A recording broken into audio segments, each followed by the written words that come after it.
Hello বন্ধুরা, সবাই কেমন আছেন? আশা করি সবাই ভালো আছেন। এটা আমাদের আব্বার ছেলের টিয়া পাখি। সাধারণত দুইটা ছিল, একটা হঠাৎ করে মারা গেছে মাসখানেক আগে।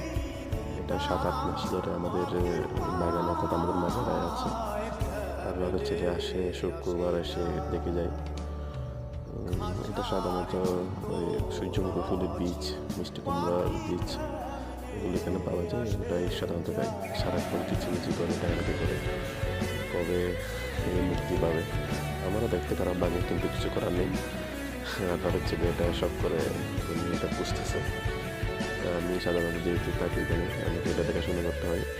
সকালবেলা খাবার দিই, সন্ধ্যায় বিকালবেলা যাওয়ার সময় খাবার দিই। তো আমি দেখাশোনা করি।